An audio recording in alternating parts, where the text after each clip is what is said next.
Properties selling at a discount. Is 2021 the year of the real estate bargain? Let's have a look.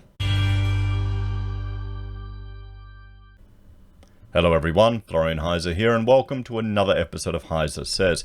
Grab your stein of coffee and let's have a look at this article from Domain discussing property discounts. What do you reckon? Is the year of the bargain with us, or will it be next year? Particularly when all of these interventions into the economy are lifted. Will they ever be lifted?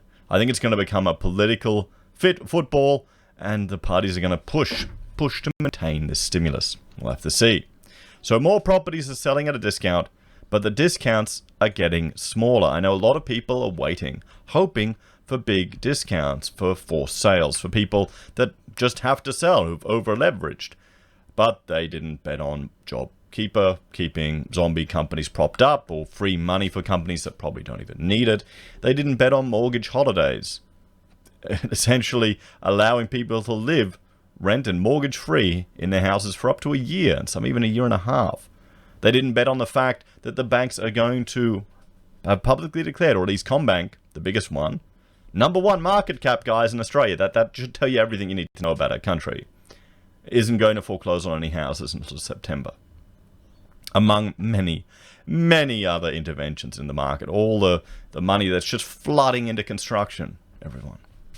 So property buyers in Melbourne can expect more bargains than anyone else in Australia, with more than 1 in 10 homeowners offering a discount on the sale price, and a number nearly 10% up on this time last year.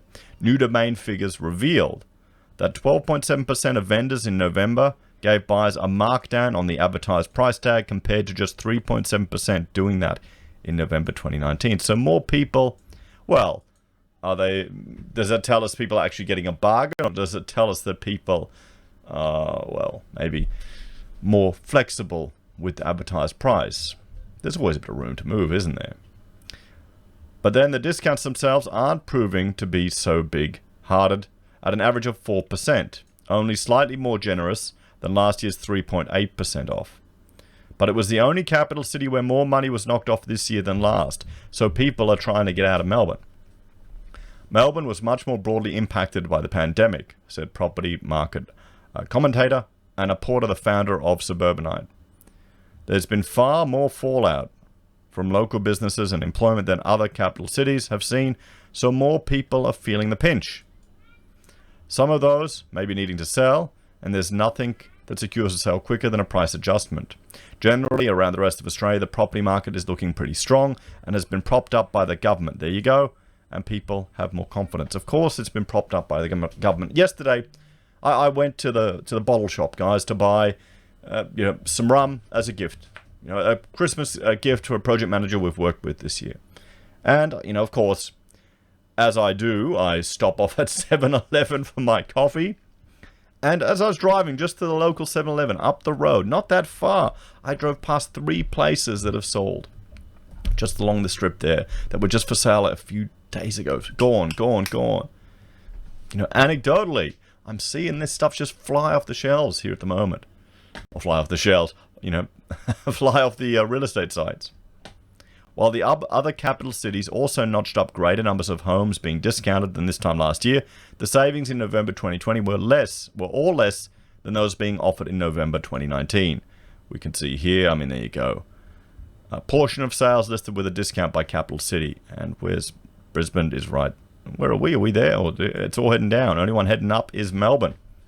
And Darwin has ticked up as well. So what's going on in Darwin? Property analyst Angie Sugomanis of BIS Shrapnel Business Research and Forecasters believes the smaller discounts are a result of the comparative strength of the property market nationally now compared to the end of 2019. I somehow suspect whatever would have happened would have been a sign of the strength of the property market. Whatever. The thing is, how much intervention is in the market? Do people not see that? Of course, it's going to be strong when you've got the government pumping billions of dollars into the economy. Property is the only game we have. If you want to make money, you don't start a business in Australia. Screw that. You just buy a house and flip it. You can make more money on a house doing nothing, sitting on your ass, than you can working for a year. Can you blame people for doing it? Can you blame people for setting up, like, Instagram things and, property markets, specials or courses or all these things? Everyone thinks it. I'm hearing stories of pensioners who are thinking they can be developers with no money, and signing up to property investor scams and stuff like this. I mean, this is the mentality now we have. Everyone only thinks property is the way to get ahead in Australia, because they're chucking everything at it. Like, more than 50% of the wealth of our nation now is in property. We're putting everything in it. And once again, the problem is it disincentivizes people from innovating, disincentivizes people from starting new businesses. So, back then, it was weaker, although it did start to pick up a bit after the May federal election and the easing of APRA restrictions, said Mr. Zigomanis. It was achieving some momentum by the time the pandemic hit, but the market is much stronger now. Is the market stronger? The market's on, the whole economy's on life support, everyone. You've got all these businesses that wouldn't run without government support, everyone. You know what, I need to add this map to my other business, to my chart deck, everyone. Because if we have a look at just the number, and I'm just finding this here, the number of people that are working on JobKeeper here in Australia. If we scroll down here, we can have a look. Nearly 8% of those employed in Victoria are being supported by JobKeeper. How is that not a sign that the economy and market is in trouble? And I guarantee a big chunk of these businesses don't need it. But it's going up, guys. JobKeeper's shooting up. This is government stimulus. How many of these businesses that are supporting these workers are zombie companies that are going to wind up next year? How many of them are trading while insolvent? I mean, and yet I know that this is, in some ways, these things are designed, it's a domain. It's designed in such a way to put across a perception of the market. I've got people, asking me questions, how do you think it's going to go here, or the other? Can you even predict it now? What other crazy thing can the government pull out of their hat to prop it up? The one thing I can say, we can all agree with a certainty that our government will happily sacrifice the quality of life of future generations for the immediate gratification of the property sector. Can you agree with that one? Can we lay that down in stone? And I would argue it's either side of politics, because there's not much difference between the two. Because I would be interested to see if Labor has the guts to go with trying to get rid of negative gearing again. I think they'll get smashed. Too many people on both sides of politics are completely invested in that. What they need to do is they need to look at other ways of reducing our tax and then weaning us off this addiction to property. It's a drug. Australia is addicted to the drug of property as a nation. Our whole nation, we're addicted to it. How can we need to go and call Turkey. We're going to get remissions. It's like an addiction to anything, like sugar or anything. In Sydney, for instance, the city that chalked up the next biggest rise in the number of homes being bought at a discount, defined as the difference between the price advertised and the price a property eventually sells for, the number was 7.2% up what it was in 2019. However, that wasn't much of a savings. Whereas last year, buyers secured discounts of 5.1% on the price. Last month, they were being offered at 4.3%. Yeah, but they've already dropped down. So, the discount you get, if you're not... Anyway. So, there we go. Tim McKibben, CEO of the Real Estate Institute of New South Wales, said the smaller discounts on those Sydney prices are indicative of the strength of the market. Is everything indicative of the strength of the market? Discounts are indicative of the strength of the markets. Plunging property prices are indicative of the strength of the market. Bald man drinking and YouTubing with coffee is indicative of the strength of the market. I like that one. It's good. The strength of the market. Strong market leaders. I mean, this is the catchphrase, isn't it? No, this is done, well, as a persuasive technique. You keep hearing it over and over again. And then when you're at a barbecue talking to someone, oh, yeah, you know, the market's strong. That's what I've heard, the strength of the market. Yeah, the market's doing well. You know, I'm going to be really interested to see what the house here, my neighbor's house, goes for at auction. It'll be quite interesting to see what it goes for. Because, I mean, go on auction here in Queensland. We still have a supply shortage of property in Sydney. Well, a supply shortage of housing. I wouldn't say you know, apartments. Very low interest rates. And despite the narrative about unemployment narrative, the impact on the housing market wasn't anywhere near as bad as some people have predicted. Well, because the economy's been completely propped up.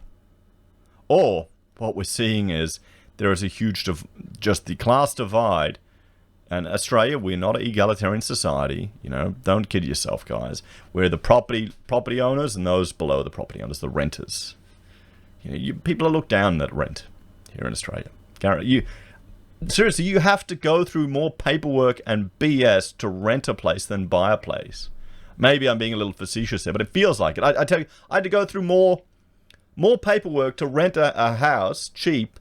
I think I don't know what, 7 or 8 grand. Nothing over the course of, compared, don't get me wrong, that's decent money, but compared to a commercial place where I'm paying 40 grand, that was easier than the house. Okay, so because you're all dirty renters, no one trusts you, or the real estate agents are just, so I can see that's another, I guess the disdain that real estate agents treat people renting, or just how horrific the being involved in that sector is as a tenant, is another thing pushing people into property. So as a consequence, the market has chugged along without having to offer big discounts to persuade people to buy. Yeah, well, how much of that's government intervention? A large number of overall discounts may, however, have been caused by different pockets of Sydney that were more impacted by the pandemic than most. In some areas of Sydney where people moved away because of COVID, or which didn't have overseas students when rents have fallen, which would be deterring investors, they'd be offering discounts on more properties, he said. Well, see, this is the thing. And this is the problem, guys, with all of this stuff. I'm just bringing up here we go, unit price growth. This here is showing you just you've got the goat cheese line there, the posh part of Sydney. And then you've got the red rooster line out west, the lower socioeconomic areas where more normal, more average people would live, where I'd be living in Sydney. I'd probably be really far. I'd probably live in Newcastle if I was living. I don't even think I could afford Newcastle anymore. But still, the point is, when you've got a lot of people will be making claims at a macro scale with regards to property here in Australia, you need to go down to the suburb level. You need to go down to the street level even, to where you can see the impacts, because this is units, guys. I wouldn't even be touching, well, personally, I wouldn't even be looking at a unit in Sydney at the moment, not with all the construction issues you've had in the last 15 years. But this is showing you the difference in growth in units, right here, just in this one city. You need to look at it at a finer grain. So if you're looking at property, you need to go right down to the finer grain. You know, look at what's selling in the streets and those things around. I wish I had done that back when I was buying. I was too naive, guys. But then again, we probably bought the cheapest place in the suburb. Yeah, I've started with the contacting house raisers to get quotes. You know, put the drawings together. I've organized the power pole, because what we plan to do where I'm at here, I'm going to keep my studio running here at the back. So I'll be running it off a power pole. And the rest of the house will be, you know, I'll be stripping all the wiring, getting all that out so we can actually upgrade it. Because, and I've been contacting house raisers so we can get that all moving. And one thing interesting, with having such an old house, we still have the old ceramic, you know, fuse switches where you've got to actually get the little piece of wire and put it over there. Rachel had never seen one before. So, anyway, back to this. Adelaide had the next biggest rise in the number of homes being sold at a discount 8.7% this November compared to 3.3% last year, a rise of 5.4%. But the average discount is now 3.9% compared to 4.6% last year. Well, see, I mean, here's the thing. Are there going to be opportunities for people to find a bargain? Or are you going to have to do the distressed property tangent? Will they be able to kick the can down the road until September when the big banks start, squeezing people? Because no one wants to see property prices fall. I don't want to see property prices fall. It makes me feel real good seeing the BS valuation the bank has on my property. I don't believe it for a second, but it makes me feel good in some regards. In other regards, it kind of is a little depressing, seeing how much you can make on property doing nothing, and really tantamount to some of the problems in our country. But still, people who bought in want it to keep going up. They want it to moon. They want to sell their house that they bought for 40 grand and buy a Lambo. In Brisbane, with a 3% rise in the number of homes discounted, the average discount was 4.5% compared to last year's 4.9%. Perth similarly has experienced a jump in the number of discounts being offered, up from 5.3% to 8.1%, but the discount is 4.3%, down from 4.9%. Darwin showed the smallest rise in the number of discounted properties, from 4.9% to 6.5%. Oh boy, that's another sign of the strength in the market. While Hobart and Canberra were both up just 1.9%. The biggest discounts overall, however, are in Hobart, with an average of 4.9% off, even though that's down from last year's 6.1%. Brisbane at 4.5%, which is slightly down from last year's 4.9%. See, here's the thing, that they're saying all of this, and remember when we did the Bluey episode and we were looking in Paddington, and you know what, we'll bring up here, let's go to realestate.com, and let's have a look at Hobart, because they're saying advertised price. And I remember when we looked at Paddington, we couldn't see, there was nothing with an advertised price on the map. It was always contact the agent. So let's see, let's check out. I know we've got one viewer who's living down in Tassie. He goes by the username of Lukewarm, and congratulations, he's just had a new baby. So he's celebrating the new bub arriving, and probably busy off his feet. So we'll have to see if he has time to leave us some comments about the Tasmanian market down here. Now, for those of you that don't know, I actually worked for a firm that was from Launceston. And I would go down there occasionally for work things. It was Heise Architecture. They're still there. They're a big firm. I worked for their Brisbane office. And I was always very jealous of how cheap the housing was for the guys in Launceston. It was just bullshit. It was not, compared to Brisbane, it was just crazy. And let's just have a look at some Launceston.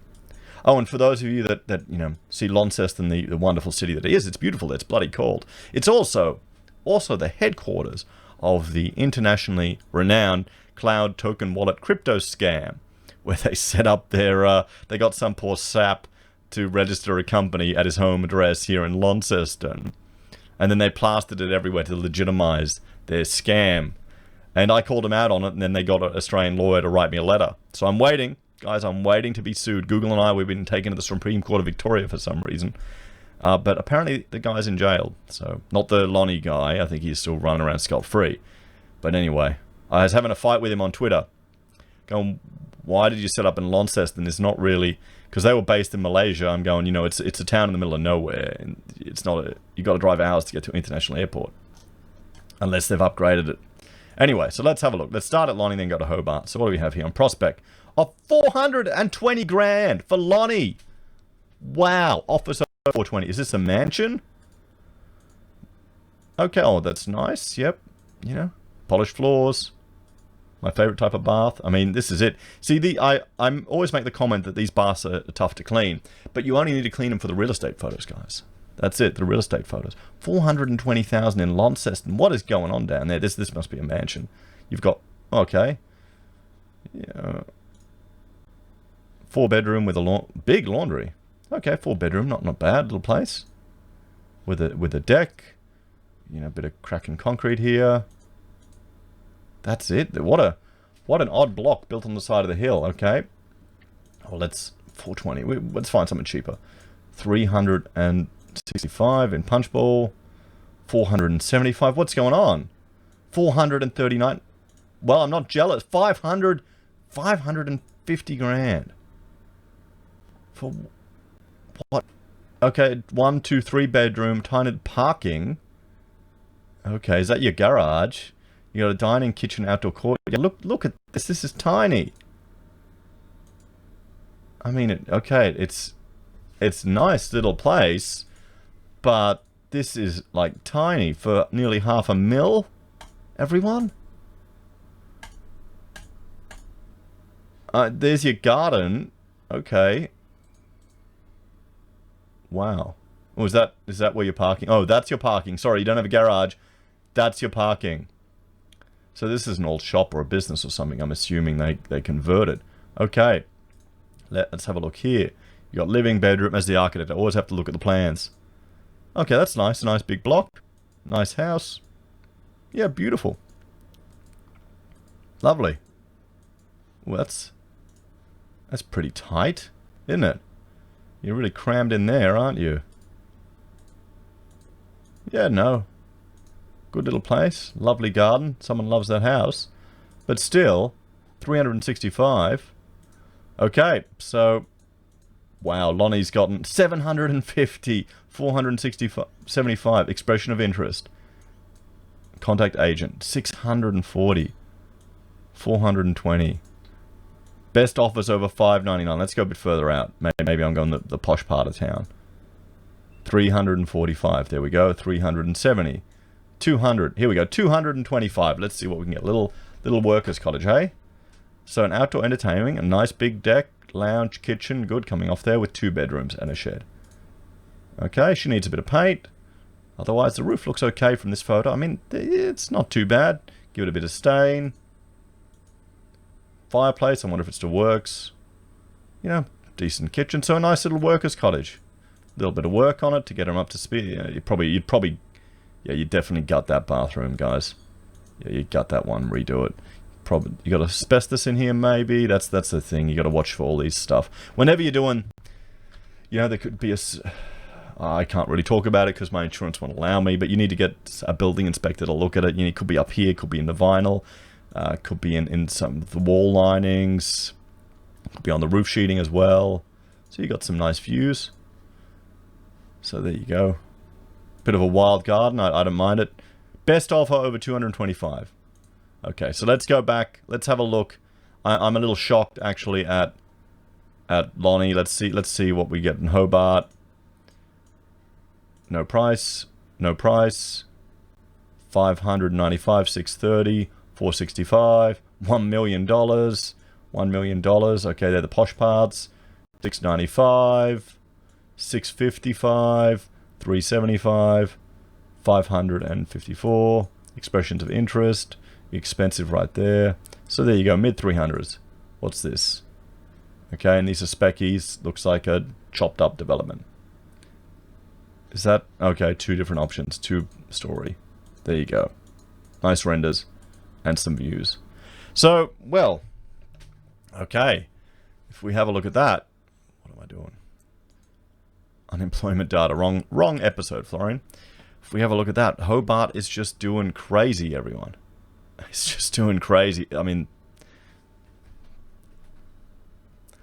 long-time Tasmanian agent Adrian Kelly and CEO of View Real Estate and national president of the Real Estate Institute of Australia says it's possible only some discounting at the top end, which is pushing the figure up for Hobart. The market is very strong here at the moment, but perhaps there's been a number of sales in the top end where people had adjusted their price and that's thrown out the overall percentage, he said. If you have a $2 million property that sells for $1.7 million, that'll have a big impact on a median price. It's still only $700,000 plus. Still, the median price is still only $700,000. Everyone in Tasmania, what is going on? What am I mean, I'm going to be biased as well because of my experiences traveling down to Tasmania not that long ago. How much cheaper property was compared to Brisbane. It's Tassie. It's a smaller state. A bigger proportion of the economy and the workforce is entirely dependent on the government. This must be interstate people getting away. The discounting is still concentrated in certain areas of different cities and regions. However, Sydney's cities and eastern suburbs have had the highest percent of homes discounted at 16.1% compared to 7.1% this time last year.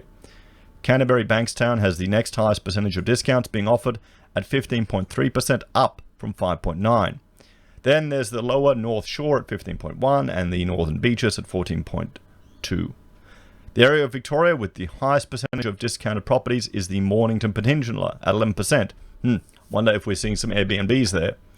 A rate which last year just sat at 2.8%. This could be a reflection of the fact that it's a holiday area and people with holiday homes might be feeling the pinch and selling at a discount, he said. They're probably seeing it as a good time to sell too, with buoyant demand for potential sea changes. In New South Wales, the area with similar percentages are the Blue Mountains at 11.2, Central Coast at 10.3, both also sea or tree changer destinations. So there we have it, everyone. There we have it. I mean, property discounting, a sign of a strong and robust market, like everything is. I'm still a bit shocked at how expensive these places are in Sydney and in Hobart and Launceston. Forget about Sydney. Of course, Sydney's going to be insanely expensive. But when did Lonnie get that much? What is going on here? No wonder people are getting frustrated. This is the problem, everyone, when you don't allow the market to correct. This is it. You've got all these government, investigations and panels into political extremism happening here in Australia, and a big part of this, I would say, is a bunch of Australians that are now completely locked out of any prospect for a life as their parents. They're disenfranchised with the political system because everything is just getting chucked at property, and we're getting more and more and more of a divide. Why the hell is stuff in Lonnie going that expensive? You let me know. What do you think, guys? Do you think 2021 is going to be the year of the discount? Or is it just more of a sign of a strong and robust property market, or the strength in the property market? As always, thanks for watching. Please like, share, subscribe to the channel. If you're a fan and want to support the content I create here, there are a few ways you can. You can join us on YouTube or Patreon. Follow us using our affiliate links from Amazon, Independent Reserve, AussieBroadband, or eBay. You can buy a merch from HeiseSays or Teespring, use Gold Pass from the Perth Mint, or support us via PayPal. Have a great day, and I will see you all next time. Bye for now.